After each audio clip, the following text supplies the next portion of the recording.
পাঁচ ওয়াক্ত নামাজের পর যে কোনো এক ওয়াক্তের পরে ইয়াদাল জালালি ওয়াল ইকরাম ৪১ বার পরে পানিতে ফু দিলে কি হয় আপনি জানলে অবাক হবেন। পাঁচ ওয়াক্ত নামাজের পরবর্তী যে সময় রয়েছে এই সময়টি আল্লাহ তাআলার কাছে অনেক বরকতপূর্ণ সময়। কেননা যে কোনো নেক কাজ সম্পূর্ণ করার পরে কোনো নারী অথবা পুরুষ ইমানদার ব্যক্তি যদি দোয়া করে আল্লাহ তাআলা তার দোয়াকে কবুল করেন। সুবহানাল্লাহ। ইয়াদাল জালালি ওয়াল ইকরাম এটি আল্লাহ তাআলার গুণবাচক বরকতপূর্ণ একটি নাম। আল্লাহ তাআলা বলেন ওয়ালিল্লাহিল আসমাউল হুসনা ফাদউহু বিহা। আল্লাহ পাক রব্বুল আলামিনের জন্য রয়েছে সুন্দর সুন্দর নামসমূহ, সুতরাং তোমরা তার সুন্দর নাম ধরে আহ্বান করো, তাকে ডাকো, আল্লাহ পাক রব্বুল আলামিন তোমাদের ডাকে সাড়া দেবেন।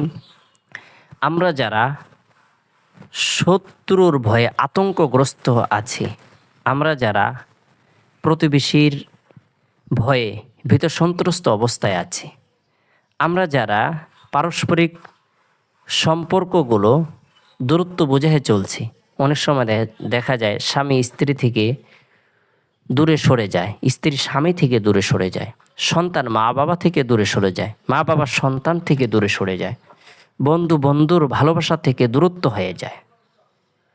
যে কোনো ধরনের নেক মাকসুদকে সামনে রেখে পাঁচ ওয়াক্ত নামাজের যে কোনো এক ওয়াক্তের পরে এভাবে পরিষ্কার পরিচ্ছন্ন পবিত্র এক গ্লাস পানি নিয়ে গুনাহ মাফের উদ্দেশ্যে তওবার নিয়তে ৪১ বার ইস্তিগফারের আমল করব। আস্তাগফিরুল্লাহ রাব্বি মিন কুল্লি যামবি ওয়া আতুবু ইলাইহি, আস্তাগফিরুল্লাহ রাব্বি মিন কুল্লি যামবি ওয়া আতুবু ইলাইহি।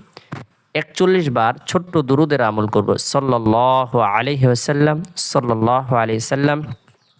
এরপরে ইয়াদাল জালালি ওয়াল ইকরাম, ইয়াদাল জালালি ওয়াল ইকরাম ৪১ বার আমল করার পরে এভাবে পানিতে ফু দিব।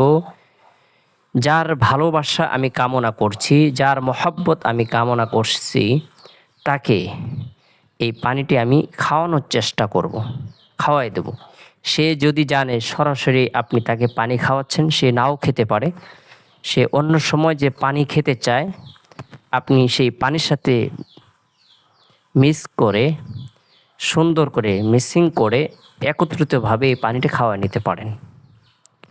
তাই আমরা এভাবে আল্লাহ তাআলার নামের প্রতি বিশ্বাস রেখে যদি আমল করি, আল্লাহ তাআলা অবশ্যই আপনাকে আমাকে উত্তম প্রতিদান প্রদান করবেন। আমরা গায়বী সাহায্য পাবো। আল্লাহ পাক রব্বুল আলামিন আমাদের সকলকে আল্লাহর নামের প্রতি বিশ্বাস রেখে আমল করার তৌফিক দান করুক।